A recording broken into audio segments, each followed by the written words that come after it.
les damos la bienvenida a todos, hermanos, a este de discipulado, y estamos viendo lo que es el tema de hermenéutica, hermenevein, ¿sí? El arte, la ciencia, si quieres llamarle, la técnica, para poder escudriñar la Escritura, escudriñar la palabra de Dios y no cambiarle los sentidos. Ya la sesión pasada, la número 4, hablamos de los riesgos de cambiarle el sentido a la palabra de Dios, ¿sí? Se hacen herejías, se forman sus propios grupos, se piensa que se está bebiendo en la palabra de Dios y está violentando los principios establecidos por Dios.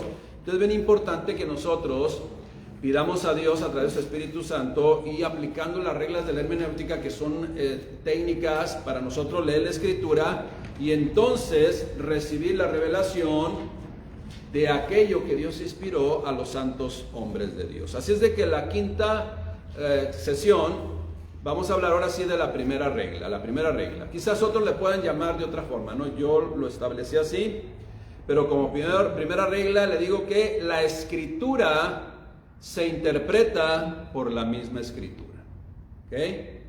Eso debemos tenerlo siempre conscientes. La Escritura, la palabra de Dios, va a ser interpretada por la misma palabra de Dios. Muchas veces vamos a encontrar nosotros temas o asuntos que se toman en diferentes partes de la Biblia, que se llaman, vamos a decir, versículos o capítulos o temas paralelos, ¿sí? Que hablan de lo mismo y aclaran, complementan qué es lo que está diciendo la palabra de Dios y qué criterio debemos aplicar acerca de la palabra de Dios. Y en esa escritura se interpreta por la misma Escritura. Debemos saber lo siguiente, hermanos, y bien importante que yo le enfatice esto. Algunas, no todas, pero sí hay muchas, ¿okay? Algunas expresiones de la Biblia son figuradas,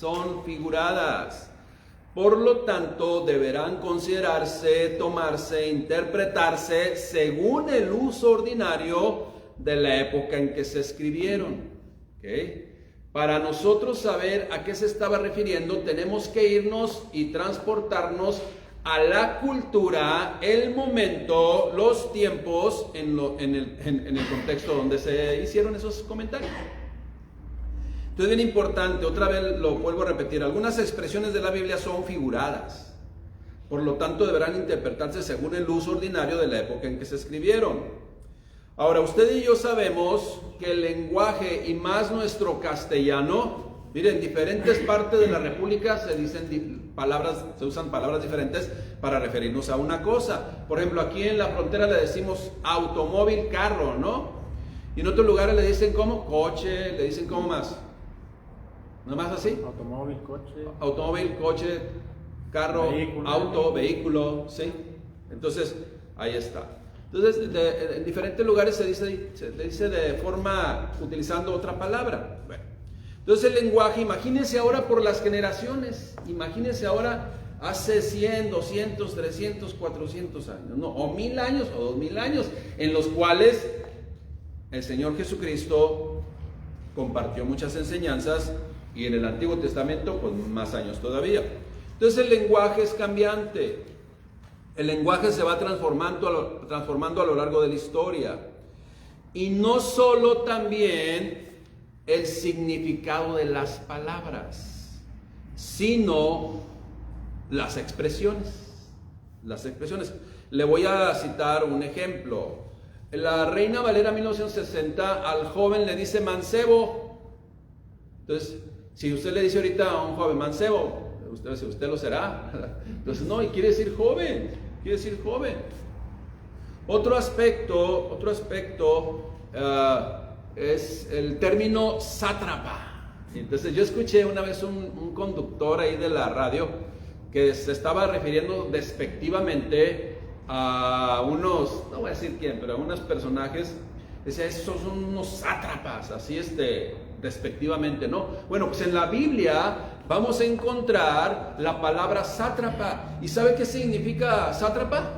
Significa como un delegado, un regidor, ¿sí? Y este conductor le estaba diciendo como si fuera un desquiciado, o sea, despectivamente, ¿no? Entonces ahí es donde cambia el lenguaje y nosotros debemos de investigar, de tener un diccionario bíblico, de conceptos bíblicos, para entonces saber cuál es el significado de las palabras que le estaban dando en ese momento, ¿sí? A veces que las palabras han cambiado, las expresiones también han cambiado y debemos considerar también, agregando cuando leamos la escritura, que no todas las palabras o expresiones son literales. No todas las palabras o expresiones que quedaron por escrito son literales. Mire, le agregamos que era en otro contexto, le agregamos que en otro tiempo, le agregamos otra cultura, le agregamos una serie de factores que son distintos al que estamos viviendo hoy, y luego le agregamos también que no son literales. Entonces estamos ante un conflicto en donde la mente natural lo va a tergiversar todo. La mente natural no va a comprender verdaderamente de la enseñanza que Dios dejó plasmada por escrito. Entonces, el desarrollo del lenguaje ha generado expresiones figuradas que no pueden ser tomadas literalmente y que la Biblia tiene cantidad de ellas. Entonces, a continuación, ¿qué es lo que podemos hacer? Pues solamente ver algunas de ellas, para que ustedes cuando lean la escritura consideremos estas y muchas más que nos vamos a encontrar. Ahora, si usted tiene dudas, si usted está leyendo la palabra de Dios y tiene duda, pues acérquese, por favor. No vaya a consultar otros personajes que quién sabe qué le van a decir, ¿no? Tienen sus propias interpretaciones. Nosotros le vamos a decir lo que en casa de oración, en unidad, es lo que se establece para eso que estamos leyendo, ¿sí? Entonces, acuérdese que si somos casa de oración, pues vamos a hacer casa de oración. Primer ejemplo, institución de la Cena del Señor. Y eso nosotros lo recordamos, ¿verdad? Cada mes la Cena del Señor, y llevamos a cabo ese partimiento del pan y compartimiento del fruto de la vid sin fermentar, ¿sí? Entonces, lo voy a tomar en la institución de la Cena del Señor en Mateo 26, capítulo 26, versículos 26 al 28. Acuérdense que originalmente no tenían capítulos ni versículos. Ahora tienen capítulos y versículos pues para su estudio. Si yo digo Mateo 26, capítulo 26, versículo 26 al 28, es para que usted lo ubique. No, nada más. Ok, dice, y mientras comían, tomó Jesús el pan y bendijo y lo partió y dio a sus discípulos, y entonces les dijo lo siguiente, y lo repetimos el primer domingo de cada mes: tomad, comed, esto es mi cuerpo. Ahora en el castellano de hoy es tomen y coman. Tomen y coman, esto es mi cuerpo. Y tomando la copa y habiendo dado gracias, les dio diciendo, beban de ella todos, o bebed de ella todos, porque esto es mi sangre del nuevo pacto, que por muchos es derramada para remisión de los pecados. Ahora, cuando leemos en la Biblia, porque ahí están, esto es mi cuerpo y esto es mi sangre, es literalmente que el pan que estaba compartiendo era su cuerpo y el vino que estaba compartiendo era su sangre. No, hermanos, no. Ahorita les voy a explicar. Mire, cuando nuestro Señor Jesucristo hace esa expresión, no hace una expresión para que la tomemos ni la tomen ellos literalmente.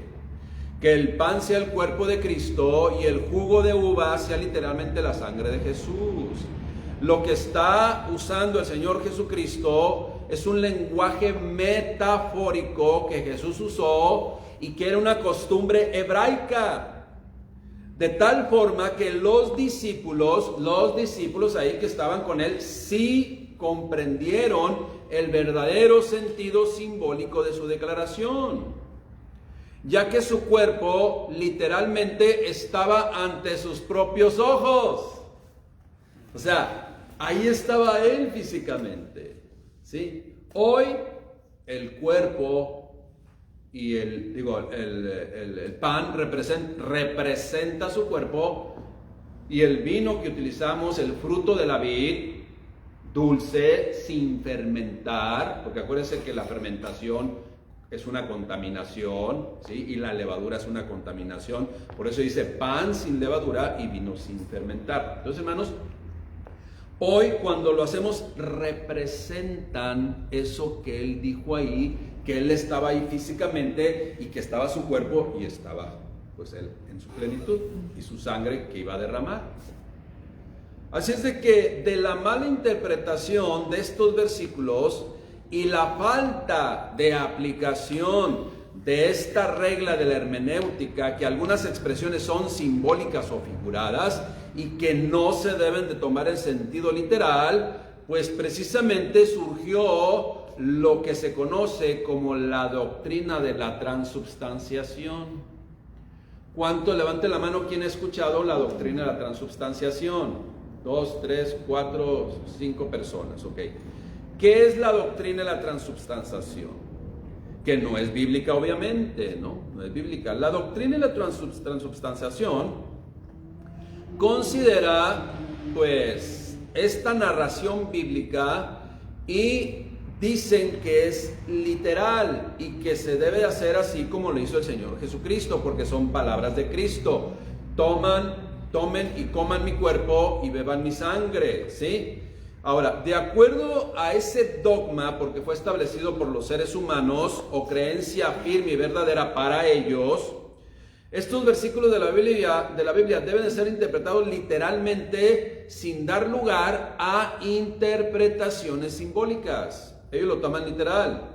Esta afirmación, pues, aún en la historia, porque hubo conflicto, fue negada y rebatida por diversos grupos de manera directa o indirecta, y más tarde por algunos reformadores como Wycliffe, Juan Calvino, Zwinglio y Martín Lutero.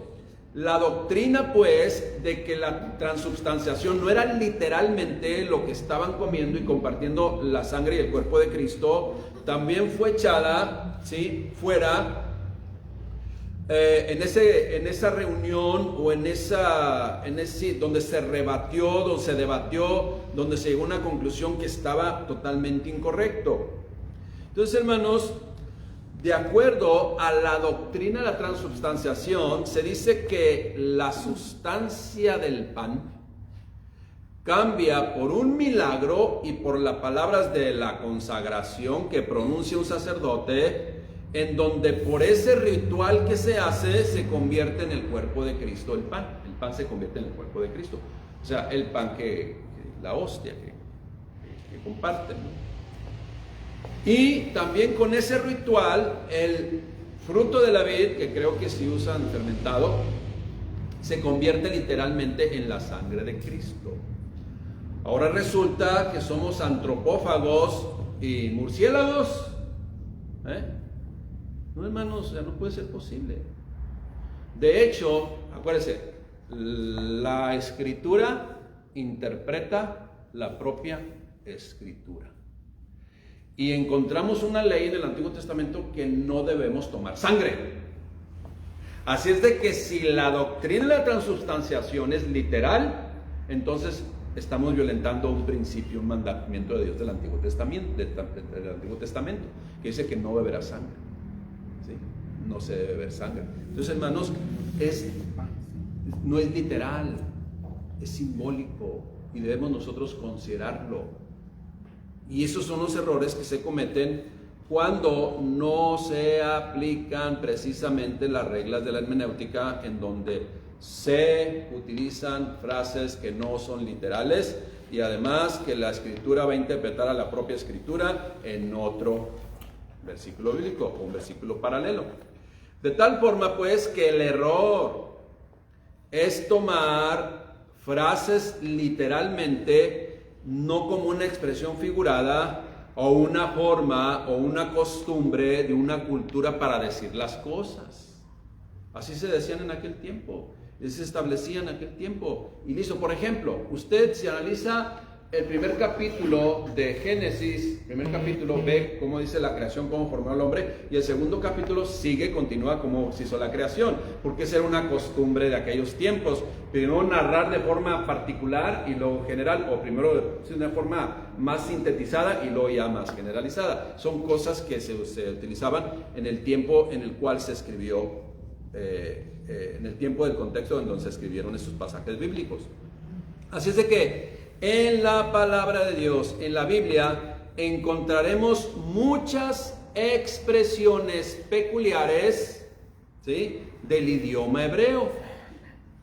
¿Cómo se llaman esas formas de decir peculiares o expresiones peculiares? ¿Cómo se llaman? Hebraísmos. Hebraísmos.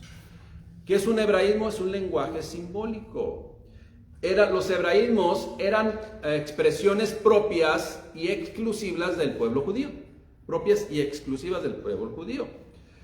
Ahora, le voy a decir unas expresiones que se conocen como mexicanismos, para que usted vea cómo podemos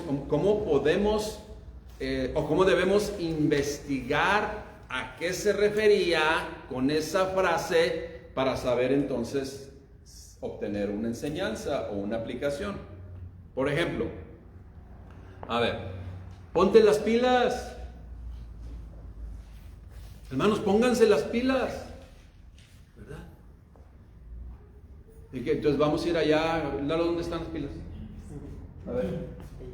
Aquí están. Es que ya se las puso. ¿Quién se las puso, Alguien se puso las pilas. No, hermanos, pues, no quiere decir eso. Imagínense que lo tomaran literal. Imagínense que se pusieron las pilas los hermanos. ¿Cómo se las amarraban aquí o cómo le hacían? No, pues entonces imagínate después nada más imaginemos, ¿no? De 5,000 años, ¿no? Decía un escrito que se ponían las pilas, entonces se las colgaban aquí o qué sé yo, se las insertaban. Y eso es lo que tiene que ser, porque se ponían las pilas. Hermanos, ahí es donde está el error. Pues por eso es importante saber qué son los hebraísmos, como estos mexicanismos. Agarra la onda. Oye, eso sí es bíblico, como David. No, ¿qué quiere decir agarra la onda? Pues ponte las pilas también, ¿verdad? o sea, hermana, ya me pegó. Entonces, es simple y sencillamente, hagamos las cosas bien, informémonos y caminemos correctamente, ¿sí? Entonces son expresiones o palabras que son parte del lenguaje. Mire, tenemos también, no solamente mexicanismo, sino también el famoso Spanglish, ¿verdad? Parquéate aquí, ¿sí? O se paniqueó. Son palabras en inglés que las utilizamos acá, ¿no? Y ni se diga en la construcción el chalk line, el chalk line, ¿verdad? Ya lo aprendimos. Entonces, hermanos, así eran lenguajes también, o eran palabras o expresiones que se utilizaban en aquel tiempo. Debemos entonces abrir nuestros ojos para que no hagamos interpretaciones incorrectas, ¿ok? Y además le digo, la Biblia interpreta la propia Biblia. La palabra se interpreta con la misma palabra, con otros textos paralelos. Ejemplo número 2, para ver que usted empiece a tener varios ejemplos, y también cuando se encuentre otro, y acuérdese, o pregunte, o esté atento a las predicaciones que muchas veces también se exponen, ¿no? Número 2, ejemplo número 2, Génesis 6:12. Y miró Dios la tierra, y he aquí que estaba corrompida, porque toda carne se había corrompido su camino sobre la tierra. Toda carne estaba corrompida, dice. Todo se había corrompido. En este pasaje bíblico encontramos 3 palabras que si las leemos y las consideramos en el sentido literal, tampoco comprenderíamos lo que la Escritura está diciendo. Por ejemplo, dice, y miró Dios la tierra. Ahora, tierra no significa literalmente que Dios miró el globo terráqueo o el polvo, o el suelo. ¿Qué es lo que estaba refiriéndose cuando Dios dice miró toda la tierra que estaba corrompida? Al ser humano. Al ser humano, hermanos. Pero es bien importante, ¿no? Al ser humano. Ahora, lo que estaba mirando realmente el Señor pues era la humanidad. Y cuando dice toda carne, pues se refiere a los hombres y mujeres, a los seres humanos también. Cuando dice toda carne no se refiere a los animales también, no, se refiere solamente a los seres humanos, aunque los animales son de carne, no entran en esta expresión. Puede ser, los animalitos que Dios creó son muy diferentes a los seres humanos, aunque las filosofías de este mundo quieren ya empezarlos a hacer iguales. Aguas, que no se empiece a contaminar en nuestra mente, porque un animalito no puede asemejarse a un niño, ¿sí? Cuando dice, es que es mi perrijo, o sea, ya le estás quitando valor a la creación de Dios como niño. A los niños lo estamos degradando, ¿sí? Porque los niños son muy diferentes a los animalitos, tengamos cuidado. Y eso empieza a meterse, empieza a crecer, y de repente, cuando menos piense, ya va a estar pensando de esa forma. Y por eso siempre debemos nosotros, con la armadura de Dios, no recibir esa clase de filosofías que quieren denigrar al ser humano. Cuidado. Solamente fue un anuncio comercial. Entonces, hermanos, lo que estamos leyendo entonces es que Dios miró a toda la humanidad que está en la tierra, que está en el mundo, y aquí que toda la humanidad estaba corrompida, porque toda gente, todos hombres y mujeres se habían corrompido su vida y su conducta, su actuar sobre la tierra se había corrompido. Así de sencillo. Entonces, hermanos, ahí está el siguiente punto, o el siguiente ejemplo. El tercer ejemplo, Génesis lo encontramos, o sea, obviamente, como les digo, vamos a encontrar muchos ejemplos, cientos de ejemplos en la Biblia, pero solamente podemos compartirlos uno. ¿Para qué? Para que usted pongamos atención cuando estemos leyendo. Génesis 4:1 dice, conoció Adán a su mujer Eva, la cual concibió y dio a luz a Caín, y dijo, por voluntad de Jehová he adquirido un varón. Si nosotros tratamos de leer esta expresión y entender, comprender de manera literal este versículo, precisamente nos confundiríamos. O sea que nomás con conocer a la mujer ya quedó embarazada. Ya quedó embarazada. Porque se está utilizando la palabra conocer. Y conoció a su mujer. Ahora, ¿qué significa entonces conocer a su mujer? Nomás significa, te presento a Eva. Y al momento de presentársela ya quedó embarazada. No, hermanos. Cuando dice conoció a su mujer, es un hebraísmo que se refiere y significa que tuvieron relaciones sexuales. ¿Ok? Que tuvieron relaciones sexuales. Cuando dice que José aún no se había unido a su mujer, a María, y no la había conocido, dice no había tenido relaciones sexuales. ¿Okay? Eso significa, se refiere pues a que tuvieron relaciones sexuales íntimas. Ahora usted y yo, al comprender esto, que se trata de un hebraísmo, una expresión propia del pueblo judío, nos está diciendo, y tuvo Adán relaciones sexuales con su mujer, la cual concibió y dio a luz a Caín, y dijo, por voluntad de Jehová he adquirido, he tenido varón. ¿Sí? He dado a luz a un varón, o he concebido un varón. ¿Sí? Cuando dice adquirido, no fue que compró, no, nada de eso. Entonces tengamos cuidado ahí con los conceptos. Entonces creo que está bien claro esto, ¿eh, hermanos? Vamos a ir al ejemplo número 4, que es cuando se toma el tema en Génesis 19 de la destrucción de Sodoma y Gomorra, ¿sí? De Sodoma y Gomorra. Ahora, la palabra Sodoma es derivado del término sodomía. ¿Qué es la sodomía? Significa la práctica de actos homosexuales. ¿Okay? Esa es la sodomía. Y por eso destruyó Dios ahí, ¿verdad? Esa es una consecuencia. Gomorra significa un montón arruinado. ¿Sí? O sea, así estaba la sociedad. Arruinada totalmente.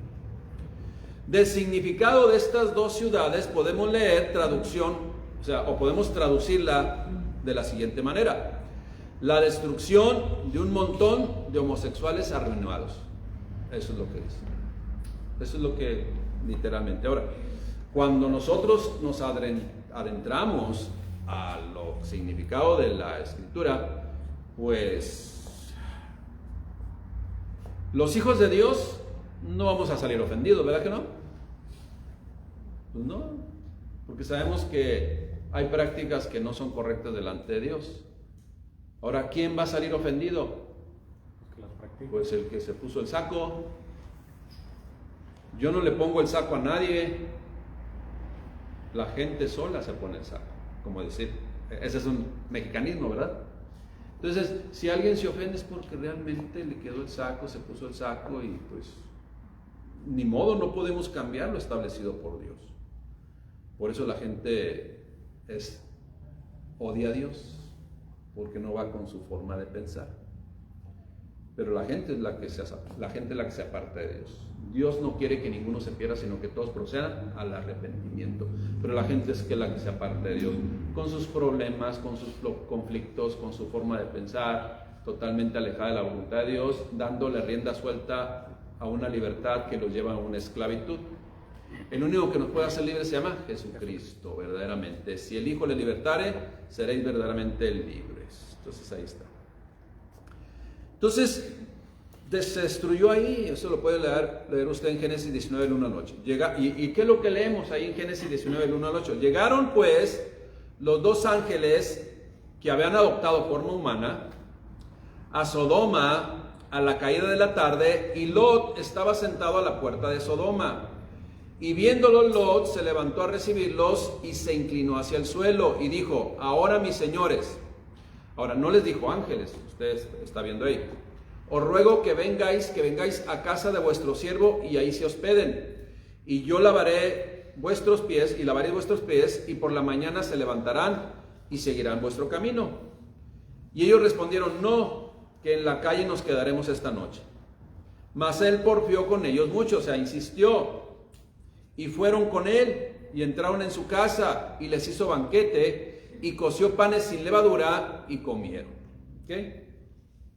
Pero antes de que se acostasen, sigue narrando la escritura, rodearon la casa los hombres de la ciudad, los varones que vivían en Sodoma, todo el pueblo junto, porque todo se había corrompido.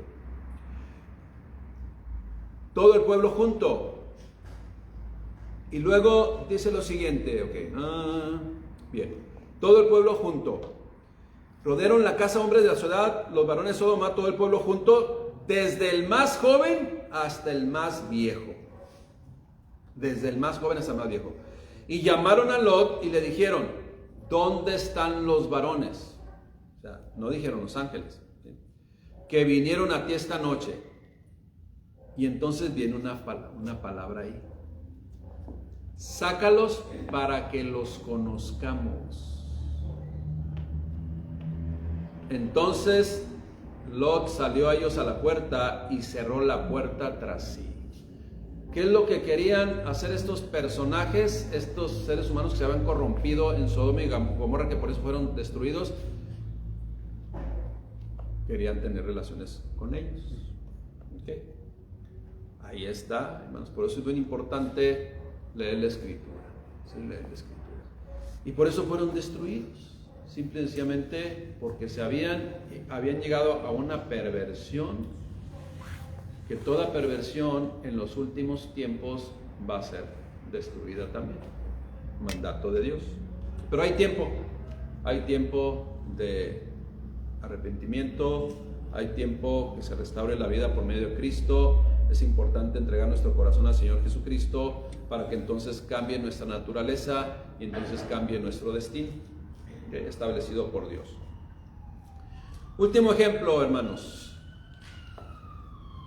Ejemplo número 5, Salmos 91:4. Dice una frase aquí: y debajo de sus alas estará seguro, escudo y adarga ¿sí? Algo que está rodeado, escudo que lo rodea, es su verdad. Ahora, pero ¿qué dice antes? Con sus plumas te cubrirá. Ahora, pregunto yo, hermanos, si lo tomo literal, ¿Dios tiene plumas? Pues no. Pues no. ¿Sí? Dios no tiene plumas. Es un ejemplo que se está citando para que se vean cómo las gallinas protegen a sus pollitos bajo sus plumas, bajo sus alas que están llenas de plumas. Es una forma de explicar algo para que lo podamos entender. ¿Okay? Dice que la tierra está bajo el estrado de sus pies. ¿Dios tiene pies entonces? No, hermanos. Dios es espíritu. No tiene pies. Pero así tenemos. Eso que nos está escribiendo aquí, aparte en esos hebraísmos y en esos sentidos figurados, se utiliza una figura que después vamos a ver también, que se llama antropomorfismo. ¿Qué es un antropomorfismo? Es una forma humanamente de explicar las cosas. ¿Okay? Es una forma humanamente para que nosotros las podamos comprender. Entonces, cuando dice, con sus plumas te cubrirá, ¿acaso Dios tiene plumas? No, hermanos. Simple y sencillamente, al leer la Escritura, estamos viendo que hay expresiones que son figuradas, que son analogías, que son una forma de explicar las cosas para que las podamos comprender. ¿Sí? En otras partes de la Escritura menciona a Dios con otras características. ¿Sí? Menciona a Dios con otras características. Sin embargo, como le digo, Dios es espíritu y Dios se ve a sí mismo como nosotros, como forma humana, así Él se vio a sí mismo y nos dio esa forma. Por eso muchas veces usa mano, usa cabeza, usa los ojos del Señor, los oídos del Señor, pero para que lo podamos comprender. Amén. Entonces, hermanos, la Escritura se explica a sí misma, la propia Escritura. Y debemos considerar que hay cosas que no son literales. Y cuando la gente los toma literales, entonces hace interpretaciones totalmente fuera de sí. Así, totalmente fuera de sí, fuera de todo contexto, fuera de todo sentido común y fuera de toda lógica, hasta lógica para quienes comprendemos la Escritura, porque la leemos respetando precisamente estas reglas elementales de la hermenéutica. Esperemos que les haya servido, les haya sido de edificación y de avance para que podamos leer la Escritura con toda seguridad de que estamos recibiendo esa revelación que Dios compartió por escrito con cada uno de nosotros. Amén. Bien, despedimos la transmisión. Que Dios les bendiga. Damos gracias a Dios por sus vidas y adelante, hermanos.